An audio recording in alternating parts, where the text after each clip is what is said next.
Bueno, buenos días. El tema que me corresponde es valoración y premedicación anestésica en pediatría. Entonces, tenemos primero que todo que la visita preanestésica es el primer contacto pues del anestesiólogo con el niño y los padres antes de una intervención quirúrgica. Una de las razones pues más importantes de esa visita es informar a los papás y a los niños, pues con el fin de disminuir la ansiedad y el miedo que origina el acto anestésico como tal. Los objetivos, entonces, es valorar el estado físico y mental del paciente mediante la anamnesis, una adecuada exploración física y realización de pruebas complementarias, pues antes de un proceso quirúrgico, reducir la ansiedad de papás y niños respondiendo a sus preguntas referentes al pre, intraoperatorio y posoperatorio. También se debe evaluar el riesgo anestésico quirúrgico y firmar pues finalmente el consentimiento informado, explicando bien a los papás y a los niños el riesgo pues al que se va a someter el paciente. Aquí es muy importante pues comprender el comportamiento apropiado de cada paciente para la edad en respuesta pues a diferentes situaciones externas. Aquí en este cuadro pues tenemos un breve resumen del comportamiento esperado de acuerdo a la edad. Según este cuadro, pues tenemos que los bebés menores de 10 meses, pues van a tolerar breves periodos pues de separación de los papás. Muchos pues no se van a poner a la inducción y con frecuencia pues van a responder al olor de los agentes de inhalación chupando o van a lamber la máscara. Por ende, esos bebés no necesitan premedicación sedante. En cambio, los niños de entre 11 meses y 6 años se van a aferrar más con frecuencia a los papás y pues en un entorno desconocido como un hospital, los niños en edad preescolar tienden pues a sentirse ya muy ansiosos, especialmente si cada situación parece pues como muy amenazante. Y los niños de 2 a 6 años tienen pues más probabilidades de tener un comportamiento problemático cuando se separan de los papás. Por lo tanto, los niños que van a presentar uno o más de esos factores de riesgo predictivos probablemente pues se van a beneficiar más de una premedicación sedante. ¿Cuándo realizar la valoración preanestésica? Se deben realizar pues idealmente entre las 48 y 72 horas antes de la cirugía por la elevada pues incidencia de enfermedades intercurrentes, sobre todo pues en las épocas invernales. En cuanto a la anamnesis, es muy importante investigar sobre los antecedentes personales, familiares, médicos, quirúrgicos, el periodo neonatal, saber si el paciente fue prematuro o si tuvo alguna complicación perinatal y el calendario vacunal. En cuanto al calendario vacunal, tenemos pues que los eventos adversos de las vacunas inactivas, como la difteria, el tétano y la tosferina, se hacen evidentes más o menos a los 2 días, y la de las vacunas vivas atenuadas, como la MMR, más o menos de 7 a 21 días después de la inmunización. Entonces, según la bibliografía pues revisada y haciendo énfasis en el texto de Coté, se recomienda esperar más o menos de 2 a 3 días con vacunas inactivadas y más o menos de 14 a 21 días con vacunas atenuadas. Lo que pasa con estas vacunas es que pueden ocurrir eventos adversos pues provocados directamente por ellas. Estos eventos adversos pueden ser fiebre, dolor, irritabilidad, pero estos efectos no se deben confundir pues con complicaciones perioperatorias. Continuando con la anamnesis, es muy importante saber los antecedentes de hospitalizaciones previas, síndromes infantiles con anomalías asociadas, lista de medicamentos que el paciente toma, si la mamá le ha dado en la casa remedios a base de hierbas o cualquier alergia que el paciente tenga, especialmente pues a los antibióticos y al látex. Siempre debe determinarse pues si el niño nació a término o fue prematuro, si ha tenido ingreso a unidad de cuidados intensivos y si estuvo intubado, cuánto tiempo estuvo intubado, antecedentes de apnea o bradicardia y defectos congénitos. Todos estos antecedentes nos van a ayudar a determinar pues si el niño está optimizado o no para la cirugía que está planificada. Nos va a ayudar a elegir la técnica anestésica más adecuada en cada uno de los casos y pues nos ayuda también anticipar problemas potenciales que se pueden presentar pues debido a una enfermedad que sea coexistente. En cuanto a los medicamentos de venta libre y los recetados, siempre se debe interrogar, incluyendo pues los productos a base de hierbas y las vitaminas, cuándo se tomó la última dosis. Todo esto, ¿por qué? Porque tenemos, según la literatura, que los medicamentos a base de plantas se van a asociar con inestabilidad cardiovascular y alteraciones de la coagulación y prolongación de la anestesia y con inmunosupresión. Si el paciente tiene alergias a medicamentos, tenemos que escribir con detalles específicos cuál es la naturaleza de la alergia, qué le causa la alergia y si el paciente antes de la cirugía se le realizaron pruebas inmunológicas. Aquí es muy importante investigar sobre la historia clínica materna. En este recuadro pues vamos a encontrar la historia clínica materna y los problemas comúnmente esperados en los neonatos. Por ejemplo, si tenemos una materna con incompatibilidad de RH, pues esperamos una anemia hemolítica o una hiperbilirubinemia o un kernicterus. Por ejemplo, una historia materna de toxemia, el niño puede nacer pequeño para la edad gestacional y sus problemas asociados, y así pues sucesivamente con cada antecedente materno. En cuanto al tabaquismo, existen dos tipos de tabaquismo. Está el tabaquismo primario y el tabaquismo secundario. El tabaquismo primario, pues, es el hábito tabáquico, pues, directamente en el paciente, y el secundario es la exposición, pues, a humo de tabaco ambiental. Todos estos hábitos tabáquicos van a repercutir directamente sobre la función pulmonar, pues que esto no solamente lleva a complicaciones intraoperatorias, sino también en el posoperatorio, ya que este tabaco lo que hace es pues que aumenta las concentraciones de carboxihemoglobina en sangre, disminuye la función ciliar, va a disminuir la capacidad vital funcional, aumenta la producción de esputo y tiene altas probabilidades pues, de desarrollar infecciones de las heridas y complicaciones respiratorias postoperatorias. Tenemos que en Estados Unidos 3.800 adolescentes fuman su primer cigarrillo y que el 50% son fumadores regulares. Es muy importante en los adolescentes, además de investigar el consumo de tabaco, también pues hacer énfasis en el consumo de drogas ilícitas. Y si nosotros tenemos alguna sospecha, siempre realizar pues un examen toxicológico y un electrocardiograma. En cuanto al tabaquismo secundario, sabemos pues que predispone a alto riesgo de laringoespasmo, broncoespasmo, estridor postoperatorio y de saturación. ¿Cuáles son las indicaciones en los pacientes que tengan hábito tabáquico? Se dice pues que deben dejar de fumar durante 2 días antes de la cirugía para que disminuyan los niveles de carboxihemoglobina y así pues se desplace la curva de disociación de la oxihemoglobina hacia la derecha. Según la bibliografía dice que es necesario dejar de fumar durante al menos 6 a 8 semanas pues para reducir la tasa de complicaciones pulmonares postoperatorias. En cuanto a la revisión por sistemas, tenemos que es muy importante pues su realización haciendo mucho énfasis en el sistema de órganos involucrado en la cirugía. Aquí vamos a encontrar pues más adelante que son muchas las enfermedades que afectan de forma pues determinante la elección de la técnica anestésica o que nos van a obligar a posponer la cirugía pues hasta que se controlen las mismas.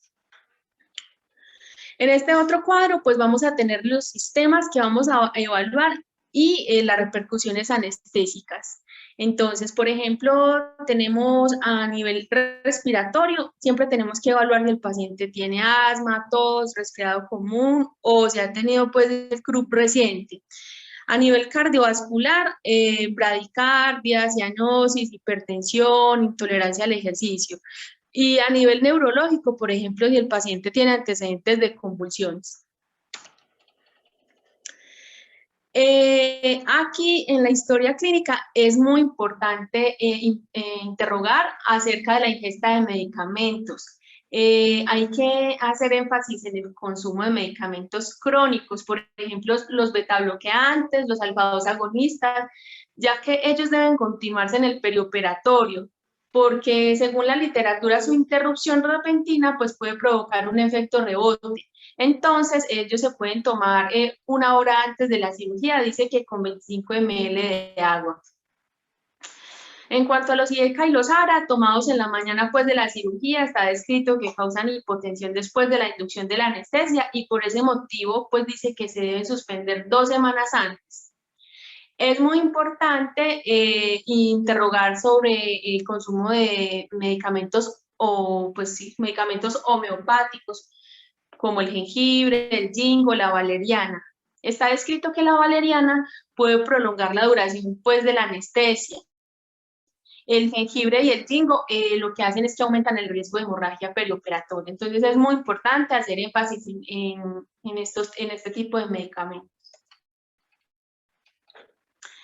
Otro punto muy importante a evaluar son las alergias al medicamento y al látex. Todos los detalles relacionados pues con las alergias a medicamentos y materiales siempre se deben describir pues en el registro del niño. Aquí la pregunta más importante sobre la susceptibilidad al látex es, por ejemplo, si el niño desarrolla alguna reacción cuando tiene contacto con un globo, y si, por ejemplo, se le hinchan los labios, positivo pues en el interrogatorio, y si ha presentado alergia al látex, siempre se debe asegurar un entorno sin látex, libres de látex pues en el quirófano. Teniendo en cuenta pues que la alergia al látex es una sensibilidad pues inmunológica adquirida que resulta pues de la exposición repetida al látex. Dicen que las alergias más comunes en los niños son las alergias a la penicilina y al látex, pero se presenta con más frecuencia en pacientes con espina bífida, en las anomalías urológicas congénitas que se han sometido pues a cateterismos vesicales repetidos, por ejemplo, con el látex, individuos atópicos o las alergias a frutas y verduras. En cuanto a los antecedentes de náuseas y vómitos postoperatorio, es muy importante este punto porque tiene una incidencia en escolares del 34 al 50% y es la principal causa de reingreso a urgencia en cirugías ambulatorias. Según la literatura, el ondansetrón es el único medicamento que está aprobado en menores de 2 años. Aquí tenemos una escala muy importante que siempre la utilizamos, que es la escala simplificada de Apfel, para estimar pues, el riesgo de náuseas y vómitos postoperatorios en niños. Esta escala tiene unos ítems y cada ítem suma un punto. Entonces tenemos, si el paciente tiene una cirugía mayor a 30 minutos, da un punto. Si tiene edad mayor a 3 años, da otro punto. Cirugía de estrabismo, otro punto. Y la historia de náuseas y vómitos postoperatorio, otro punto. En la sumatoria da 4 puntos. Entonces, si el paciente tiene un punto, tiene una probabilidad de menos del 17% de tener las náuseas y vómitos postoperatorios. Pero si tiene un puntaje de 3, tiene un 50% de probabilidades, y si tiene un puntaje de 4, el 70% de probabilidades. En el examen físico es muy importante evaluar el estado general y de hidratación del paciente, haciendo en los lactantes. Evaluar siempre la permeabilidad de la vía aérea, para descartar una probable dificultad de la intubación, grado de la apertura bucal, si el paciente tiene macroglosia, piezas dentales móviles, la capacidad de extender el cuello, si tiene amígdalas hipertróficas, historia de ronquidos y apnea. Entonces, ¿qué vamos a hacer? Entonces vamos a empezar con la antropometría. Hay que saber cuánto pesa el paciente para la edad. Para esto pues hay unas fórmulas. Según esta tabla, entonces tenemos que en pacientes de 28 semanas de gestación es 1 kilo más 100 por semana hasta la semana 33. Un recién nacido a término, más o menos de 3 a 4 kilos. En menores de 9 años, 2 por edad más 9, y en mayores de 9 años sería 3 por edad. En cuanto a la superficie corporal, estas fórmulas es muy importante tenerlas en cuenta. Entonces, en niños menores de 10 kilos es peso por 4 más 9 dividido 100, y en niños mayores de 10 kilos sería peso por 4 más 7 dividido peso más 90. Aquí en esta tabla podemos observar cuáles son los valores normales en las constantes vitales de los niños por edad. esta debe tenerse en cuenta en el momento pues de la exploración física para poder correlacionar y pues sacar conclusiones si los signos vitales de nuestro paciente están en rangos de normalidad o no. Aquí en el examen físico es muy importante examinar el niño, en primer lugar, de frente, ¿cierto? Entonces, ¿qué vamos a mirar? La simetría facial o la mandibular, el grado de apertura bucal, se dice pues que se considera adecuado para la laringoscopia una amplitud de la boca igual o menor a 3 traveses de dedo del paciente. En cuanto a los dientes, la forma, la movilidad, si tiene pérdida o no de piezas dentales. Me faltó acá. En cuanto a la clasificación del ASA, en esta escala tenemos que tener mucho cuidado porque esta escala no se hizo para pacientes pediátricos, fue para pacientes adultos, pero el ASA incluye a los niños en el ASA 2. Dice que niños pequeños, aunque no tengan ninguna enfermedad sistémica. Aquí en la vía aérea, entonces ya vamos a valorar es el paciente ya no de frente, sino de perfil. Aquí vamos a observar la movilidad planto-occipital, pues que raramente está reducida en niños, excepto pues si tienen algunos síndromes. Y vamos a valorar la subluxación mandibular. En cuanto a la vía aérea, decimos que la distancia tiromentoniana es considerada pues la más adecuada. Entonces, en neonatos, adecuada mayor a 15 milímetros, en lactantes mayor a 25 milímetros y en niños mayor a 35 milímetros. En general, pues se considera adecuada si es mayor a 3 traveses de dedo del paciente. En cuanto a la vía aérea, pues seguimos evaluando, por ejemplo, las malformaciones del pabellón auricular. Esto es muy importante, pues ya que debemos recordar que la mandíbula y la oreja se derivan del primer y segundo arco branquial respectivamente. Entonces, una malformación de la oreja se puede asociar a hipoplasia mandibular. Y la presencia de microtia bilateral, pues se va a asociar a intubación difícil en pacientes en edad escolar. En este cuadro tenemos todas las patologías o los síndromes asociados a dificultad en el manejo de la vía aérea en pediatría, relacionados con malformaciones congénitas y con alteraciones adquiridas, pues por si lo quieren revisar. Aquí en el examen físico también es muy importante pues explorar la cabeza, valorar las pupilas, la implantación auricular como ya se los mencioné, descartar pues hipertrofia amigdalina, anomalías craneofaciales, fontanelas e infección de las vías respiratorias altas. Aquí en este cuadrito pues vamos a recordar pues los grados de hipertrofia amigdalina. Tenemos que el grado 1 ocluye menos del 25% de la luz faríngea, el grado 2 ocluye entre el 25 y 50% de la luz faríngea, el grado 3 vamos a tener que ocluye el 50 al 75% de la luz, y el grado 4 las amígdalas se conectan pues en la línea media. Otro punto muy importante a valorar es a nivel respiratorio, si el niño ha tenido pues las infecciones, algunas infecciones, si el paciente ha tenido temperatura mayor a 38 grados, si ha tenido tos, si la tos ha sido productiva, si ha estado letárgico, irritable, con astenia y si la mucosidad pues es purulenta. En cuanto a esto, hay criterios pues para cancelar la cirugía electiva en un niño con una infección del tracto respiratorio.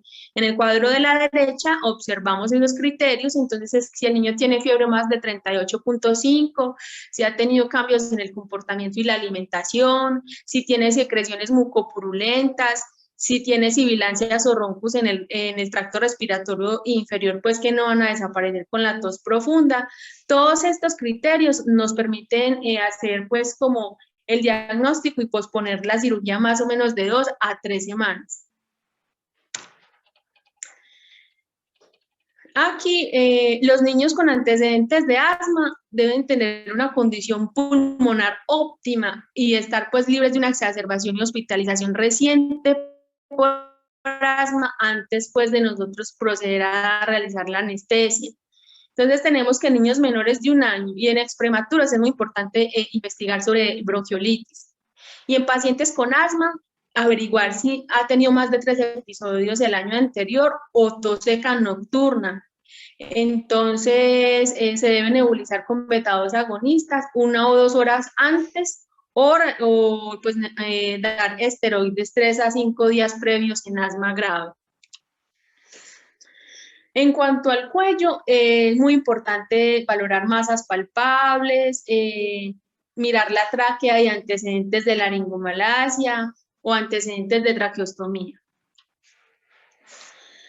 En cuanto al cardiovascular, entonces tenemos que explorar si el paciente tiene cianosis, sudoración, mirar bien los pulsos periféricos, si el niño se fatiga con la alimentación, si el niño tiene falta de ganancia ponderal, si tiene soplos.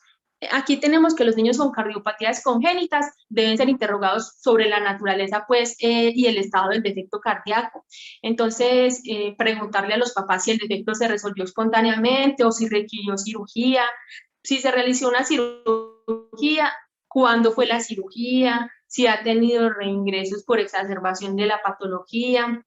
Entonces, en la mayoría de los casos, siempre se debe pues, disponer de un ecocardiograma reciente para evaluar siempre la función cardíaca y determinar si el niño necesita o no pues, esta profilaxis antibiótica para una posible, por ejemplo, endocarditis infecciosa. Otra cosa muy importante a interrogar es si la alimentación, la actividad, el color o los signos vitales del niño han cambiado desde la última evaluación cardíaca, y si es así, siempre se debe considerar retrasar mejor el procedimiento y hacer pues una interconsulta con cardiología para valorar este riesgo en estos pacientes. Aquí está la escala de Ross modificada, que es muy importante para estos tipos de pacientes, que va desde la 1 a la clase 4. En cuanto a gastrointestinal, antecedentes de reflujo gastroesofágico, si el niño tiene ascitis, masas o vómitos.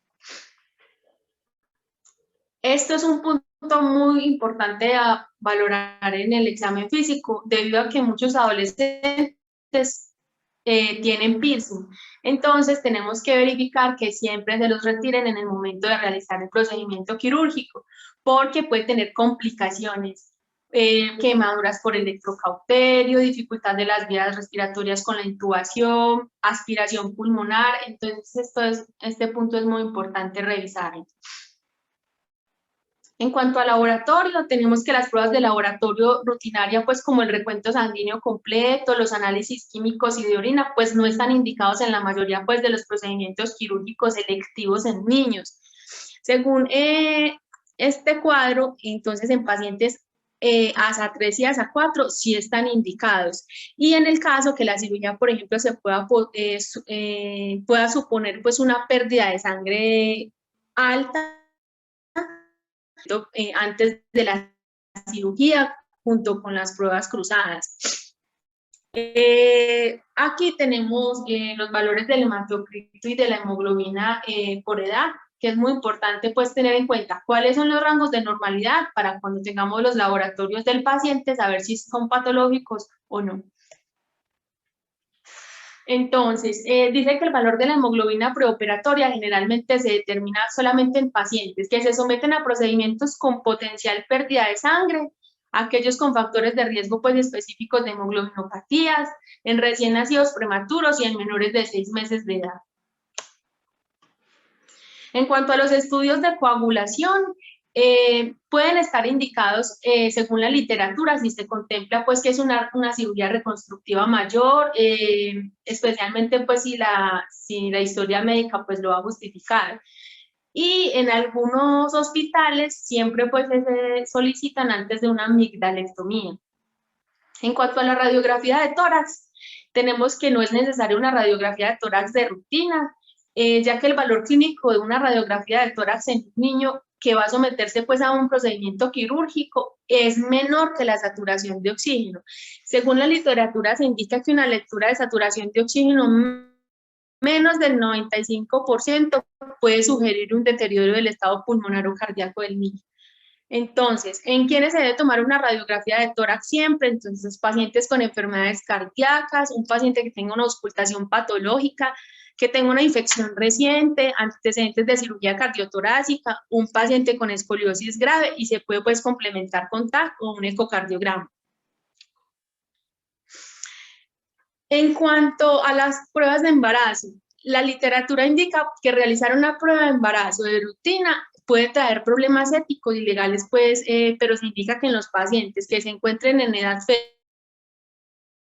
embarazo preoperatoria.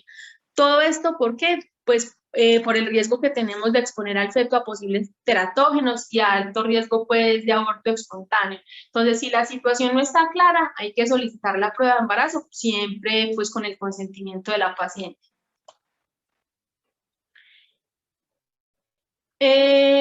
Una vez que tengamos recopilados todos los datos preoperatorios pertinentes, siempre se debe realizar pues una evaluación del estado físico ASA del niño. Entonces, en esa clasificación tenemos que la 1 es un paciente normal y sano, en la 2 es un paciente ya con enfermedad sistémica leve, la 3 es un paciente con enfermedad sistémica grave, la 4 es un paciente con enfermedad sistémica grave que es una amenaza constante para la vida. Un grado 5 es un paciente ya moribundo que no se espera pues que sobreviva a la operación, y el grado 6 es un paciente que tiene muerte cerebral declarada cuyos órganos se deben extraer para ser donados.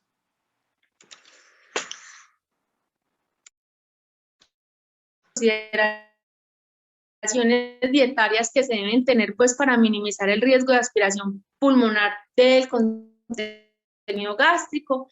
Entonces tenemos que las recomendaciones de ayuno en infantes y en los niños es para líquidos claros 2 horas, para la leche materna de 4 horas, para la fórmula infantil 6 horas y para sólidos 8 horas.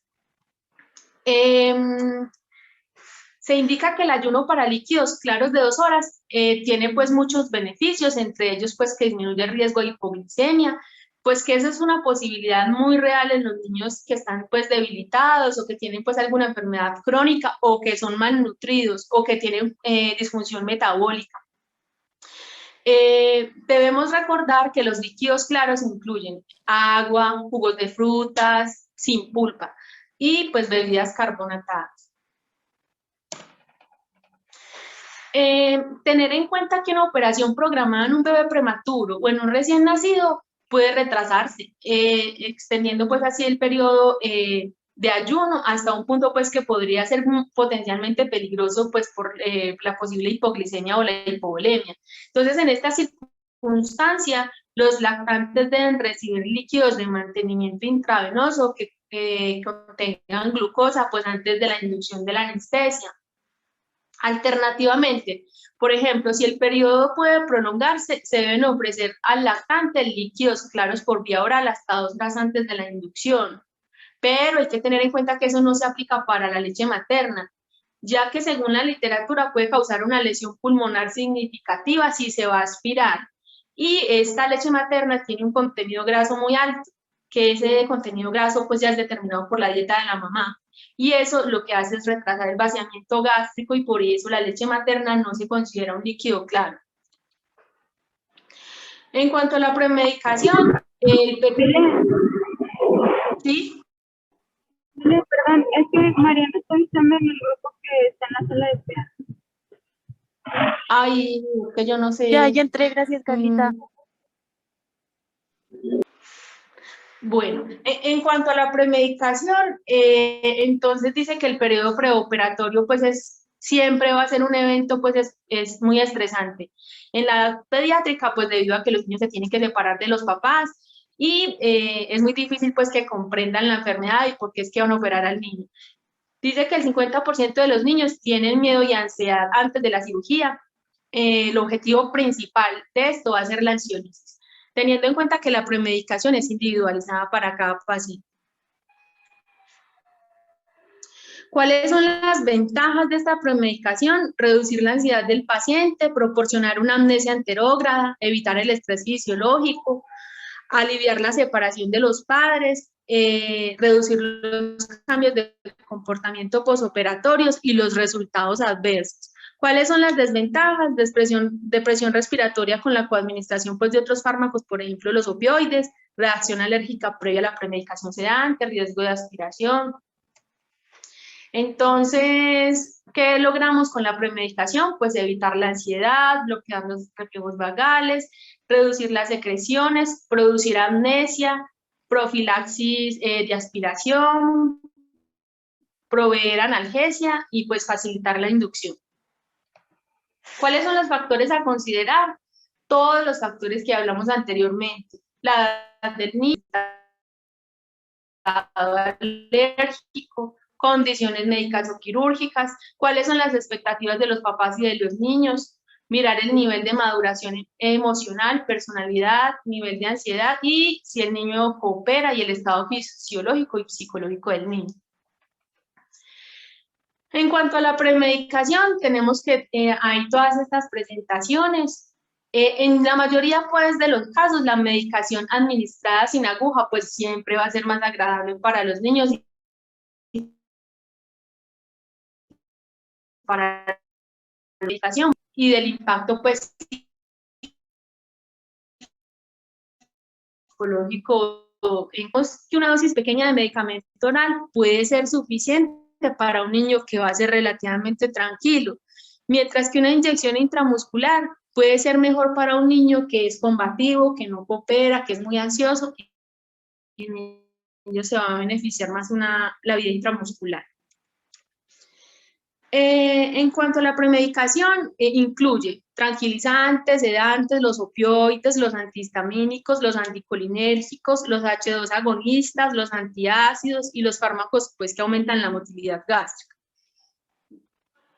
En cuanto a los tranquilizantes, tenemos pues que el efecto principal de los tranquilizantes es aliviar la ansiedad, pero también pues tiene el potencial de producir sedación. Entonces, en este grupo de medicamentos incluyen las benzodiazepinas, las fenotiazinas y las butirofenonas. Tenemos que las que más se utilizan son las benzodiazepinas. Las benzodiazepinas, entonces, calman a los niños, alivian la ansiedad, disminuyen el recuerdo de los eventos perianestésicos, a dosis bajitas se produce atonia. La benzodiazepina más utilizada es el midazolam. El midazolam, pues recordemos que es una benzodiazepina que es soluble en agua de acción corta, tiene una vida media de eliminación de aproximadamente 2 horas, es la premedicación más utilizada. ¿Cuál es la principal ventaja? La rápida absorción y eliminación. Esta puede administrarse tanto por vía intravenosa, intramuscular, nasal, oral, rectal, pero pues deja un sabor amargo en la boca o en la nasofaringe. En estos cuadritos tenemos las concentraciones plasmáticas máximas que ocurren aproximadamente en el tiempo y de acuerdo pues a la vía de administración. Tenemos que la mayoría de los niños están sedados adecuadamente después de recibir una dosis de midazolam de 0.025 a 0.1 por kilo por vía intravenosa, de 0.1 a 0.2 miligramos por kilo por vía intramuscular, 0.25 a 0.75 por vía oral, 0.2 por kilo por vía nasal y 1 miligramo por kilo por vía rectal. Los medicamentos que afectan sin eritromicina, los inhibidores de la proteasa, los bloqueadores de los canales de calcio. Tenemos entonces que tener en cuenta que la dosis del midazolam se debe ajustar en esos pacientes en los que toman ese tipo de medicamentos. Y por el contrario... para comentar, que yo creo que este es un punto muy importante, no solo para pues, el bebé, también para la mamá, el quirófano, tranquilo, a que se le lleve uno llorando. A veces los papás incluso son más aprensivos que ni los niños o les puede llegar a afectar mucho. Entonces, esto de la premedicación en los niñitos es igual de importante para ellos y para los... Sí, es verdad. Entonces, por el contrario, los anticonvulsivos como la fenitoína, la carbamazepina, la rifampicina, los glucocorticoides y los barbitúricos van a reducir la concentración sanguínea del midazolam y la duración de acción. Aquí dice que la administración nasal de este medicamento no está bien aceptada porque produce irritación, malestar y ardor. Entonces, dice que este medicamento tiene un potencial para causar neurotoxicidad.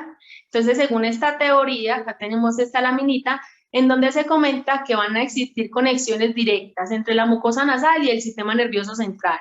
Entonces, por ende, los medicamentos administrados por vía nasal van a alcanzar altas concentraciones en el líquido cefalorraquídeo pues muy rápidamente y por eso tiene un alto potencial neurotóxico.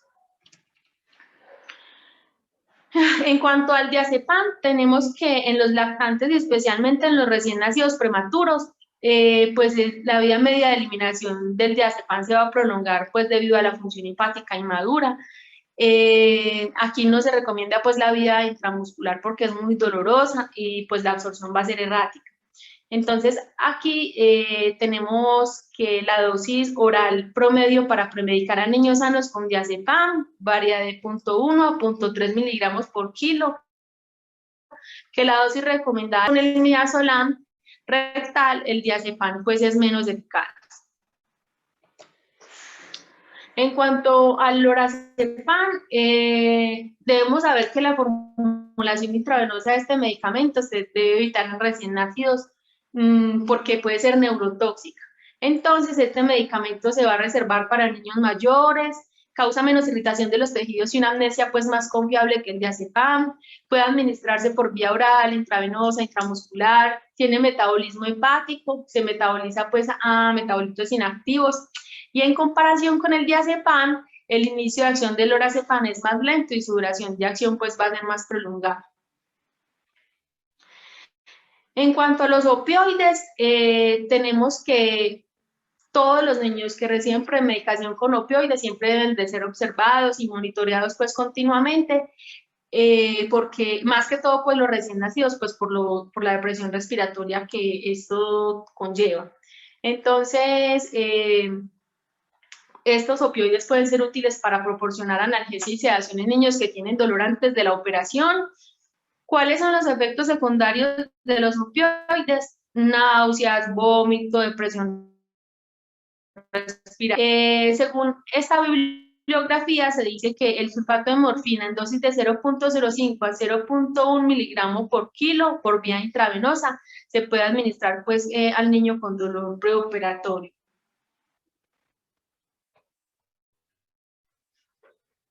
En cuanto al fentanilo, pues su uso actual es pues para tratar el dolor de pacientes con cáncer. Cuando el fentanilo u otros opioides se combinan con el midazolam, hay que tener mucho cuidado por la depresión respiratoria. Dice que la dosis óptima para la premedicación es de 10 a 15 microgramos por kilo, que dosis superiores a 15 microgramos no se recomiendan pues particularmente por la depresión respiratoria. En cuanto a la ketamina, dice que la ketamina intramuscular es un medio pues eficaz para sedar a los niños que son muy combativos o niños con retraso en el desarrollo, pues que de otra manera no van a cooperar y pues rechazan el medicamento por vía oral. Tenemos que la ketamina es un derivado de la fenciclidina que puede administrarse por vía oral, intravenosa, intramuscular, transmucosa nasal y rectal. ¿Cuáles son las desventajas de este medicamento? Cialorrea, nistagmo, emesis, alucinaciones, pesadillas y delirio. Dice que una dosis baja de 2 miligramos por kilo pues es suficiente para calmar adecuadamente pues a la mayoría de niños que no cooperan. Otros medicamentos para la premedicación son los antihistamínicos, los anticolinérgicos, los anestésicos tópicos, los antibióticos, los corticosteroides, los antieméticos y los analgésicos no opioides. En cuanto a los antihistamínicos, tenemos pues que rara vez se utilizan como premedicación en niños. En ocasiones pueden estar indicados para niños mayores, especialmente aquellos que son hipercinéticos. Tienen propiedades no solo antieméticas, sino antihistamínicas, antiespasmódicas. Dice que la dosis de la hidroxicina intramuscular es de 0.5 a 1 miligramo por kilo y de difenidramina de 2.5 a 5 miligramos por kilo día. En cuanto a los analgésicos no opioides, tenemos que el paracetamol es el analgésico no opioide más comúnmente utilizado para el tratamiento del dolor. puede administrarse por vía oral antes de la operación o por vía intravenosa. Las recomendaciones posológicas actuales para el cetamol intravenoso están acá de acuerdo pues a las edades. Después les paso la presentación para que las verifiquen. En cuanto a los corticosteroides, tenemos que los niños que han estado tomando corticosteroides de forma crónica, por ejemplo, en pacientes con asma, en pacientes con enfermedad de Crohn, con lupus, y los que han interrumpido la terapia con corticosteroides en los últimos 6 meses pueden sufrir supresión del eje hipotálamo pituitario adrenal. Entonces, según esta bibliografía, muchos endocrinólogos pues continúan recomendando una dosis de corticosteroides suplementarios antes o poco después de la inducción anestésica. Se dice que la dosis habitual recomendada es de 1 a 2 miligramos por kilo de hidrocortisona por vía intramuscular o intravenosa. Dice que una dosis equivalente de dexametasona de 0.05 a 0.1 miligramo por kilo aproximadamente 1 hora antes de la inducción de la anestésica puede ser beneficiosa. Bueno, en cuanto a la insulina, en este tipo de pacientes que se aplican insulina, según pues la literatura, se indica que el tiempo de ayuno preoperatorio pues debe ser el mismo que el recomendado para niños no diabéticos y se debe hacer todo lo posible, nosotros tener mucho cuidado con eso y intentar programar a esos niños siempre como el primer caso del día para minimizar pues el periodo de ayuno. En cuanto a las pruebas de laboratorio en esos pacientes, preoperatorias, pues va a incluir todo, el hematocrito, los electrolitos, los niveles de glucosa, y siempre hay que estar en el perianestésico valorando muy bien esos niveles de la glucosa. El manejo óptimo de los niños diabéticos sometidos a cirugía implica mantener una homeostasis de la glucosa, evita la hiperglicemia, evita la hipoglicemia y previene una inadecuada cicatrización de las heridas y el aumento de la tasa de infección. En cuanto a los antiácidos, H2 agonistas y fármacos para la motilidad gastrointestinal, tenemos que la administración preanestésica de los fármacos que reducen el volumen de líquido gástrico y la acidez pues pueden disminuir el síndrome de aspiración de ácido pues a nivel pulmonar. Entonces dice que el riesgo de aspiración durante la inducción o la salida de la anestesia aumenta en niños con retraso en el neurodesarrollo, reflujo gastroesofágico, pacientes obesos. Aquí tenemos las dosis indicadas de estos antiácidos y anti-H2 agonistas, teniendo muy en cuenta que los efectos adversos como los signos extrapiramidales se van a relacionar pues con el efecto de la metoclopramida en el sistema nervioso central a través del bloqueo de los receptores dopaminérgicos. Bueno, llegamos al consentimiento informado. Aquí tenemos que tener una muy buena comunicación, tanto con el papá, pues ya esté en una edad que comprenda lo que nosotros le estamos explicando. Aquí tenemos que explicarles muy bien los riesgos de la anestesia. Siempre se deben discutir esos riesgos en términos claros, pero siempre de una manera muy tranquilizadora, ¿cierto? Describiendo las medidas que se van a tomar para monitorear el niño. Entonces siempre se les debe explicar. Se le va a tomar la presión arterial, o sea, siempre con palabras claras. Un manguito de presión arterial, que lo que va a hacer es controlar la presión arterial. Se le va a hacer un monitoreo electrocardiográfico, pues para mirar los latidos del corazón. Todo eso, según las estadísticas, disminuye la ansiedad no solamente en los... Entonces dice acá que los niños que sean capaces y los papás tienen la oportunidad de hacer preguntas antes de la operación. Siempre debemos tener claro que hay que aclarar todas las dudas y que la preparación inadecuada de los niños y los familiares pueden provocar una inducción anestésica traumática y dificultades tanto para el niño como para el anestesiólogo. Una pregunta muy importante, ¿cuándo debemos diferir la cirugía? Entonces, en pacientes que tienen escurrimiento nasal, proceder con cautela, pero en pacientes que tienen fiebre, malestar general, tos, pobre apetito, síntomas de reciente desarrollo, hay que considerar cancelar mejor. En pacientes que sea un niño activo y cooperador, hay que proceder con cautela, pero un niño letárgico con apariencia enferma, cancelar.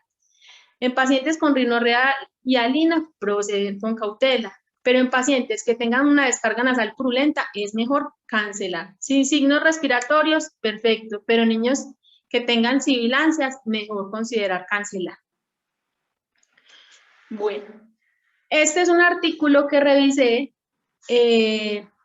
pues para terminar, del efecto sobre el comportamiento de la dexmedetomidina como premedicación anestésica en la población pediátrica. Esto fue un estudio prospectivo observacional que se relacionó en Montevideo, Uruguay, que se realizó en mayo del 2020. Entonces, según ese artículo, pues decía que la premedicación en la población pediátrica es muy importante para disminuir pues la ansiedad y facilitar pues la inducción anestésica. Habla que se han utilizado para esta premedicación el midazolam y la ketamina, pero que esas drogas han demostrado tener cambios a largo plazo en el neurodesarrollo. Habla que la dexmedetomidina promueve pues un efecto sedante, analgésico y que carece de efectos neurotóxicos. Entonces se estudió el efecto sedante hipnótico y sobre el comportamiento de la dexmedetomidina. ¿Qué dosis se utilizó? 2 microgramos por kilogramo intranasal a niños ASA 1 y ASA 2 que estaban elegidos pues para cirugía electiva. Fueron evaluados a los 10, 20 y 30 minutos de administrado en la separación de los papás y en la colocación de la máscara para la inducción inhalatoria. La respuesta fue evaluada con 2 escalas de sedación y comportamiento clasificadas del 1 al 4. Entonces, considerando aceptable para el ingreso a la sala de operaciones la categoría 3 y la 4. ¿Cuáles fueron los resultados? Entonces, se incluyeron 30 pacientes de entre 1 y 10 años en el periodo de abril a mayo del 2019. Entonces, la escala de sedación obtenida a los 30 minutos fue aceptable en el 46.6% de los pacientes y la escala de comportamiento lo fue en el 96% de los casos. En el 63% de los casos se logró aceptación de la colocación de la máscara facial para la inducción inhalatoria y el procedimiento fue bien tolerado en todos los casos y se logró satisfacción de los padres en el 100% de los casos. Entonces, según este artículo, tenemos que este es una muy buena opción para promover pues el efecto sedante y analgésico y pues a diferencia de los otros carece de efectos neurotóxicos. Muchas gracias. Muy buena tu presentación.